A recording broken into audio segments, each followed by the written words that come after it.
The conjunction of the spheres. Scholars have many vices.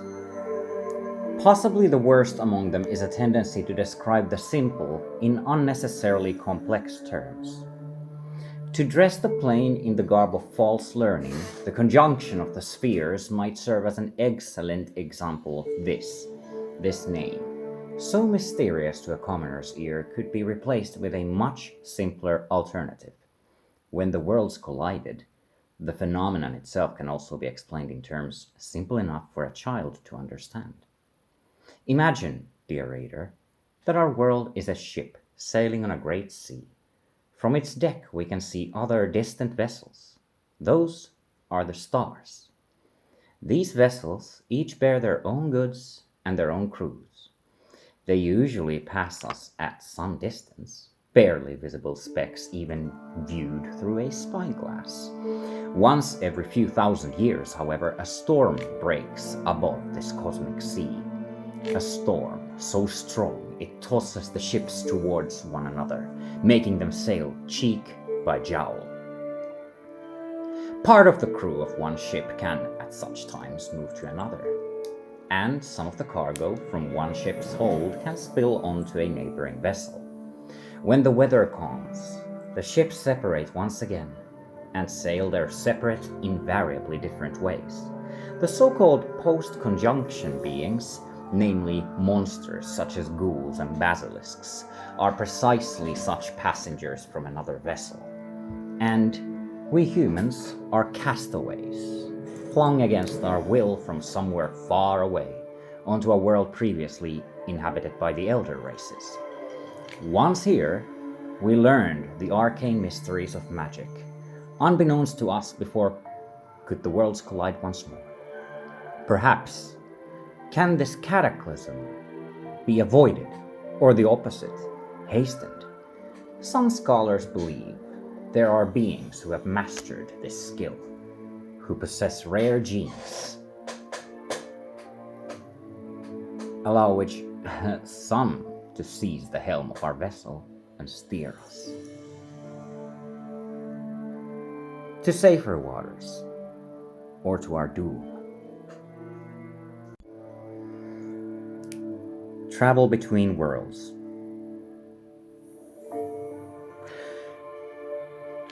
Running through many folk tales is a common motive of travel between worlds. By way of example, think of Orpheus, who ventured into the nether realms to save his beloved, Theodore, who, fleeing a hurricane, found himself in the drab and monotonous world of Zo, or Echila, who tumbled down a ferret hole into a land that had never heard of wonder. Also of this ilk are the many rural legends about people captured by the Wild Hunt, only to return to their homelands after years riding the sky with spectral cavalcade.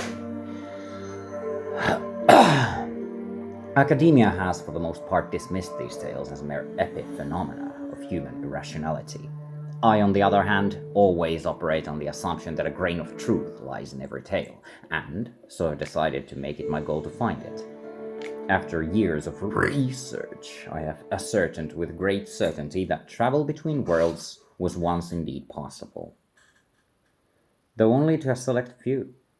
The key is the so-called elder blood, or rather, to use the scholarly term, the gene of Lara Doran, the powerful elven sorceress.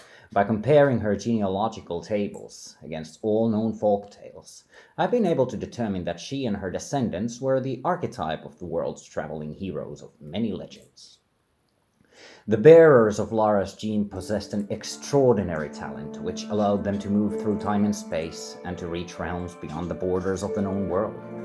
The overwhelming majority of them, however, did not know how to control this. It would only manifest itself in extreme situations, pushed out by sudden bursts of emotion, or when the bearer's life was at risk.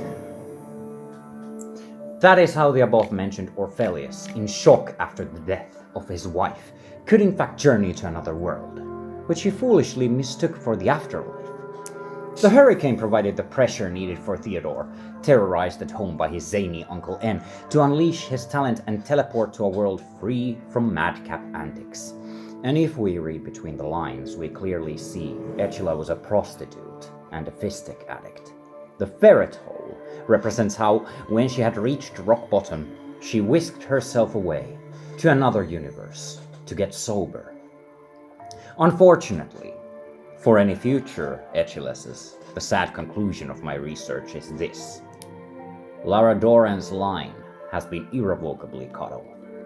The last bearer of her gene, Cyrilla Fiona Ellen Rhiannon, heiress to the throne of Sintra, died childless many years ago.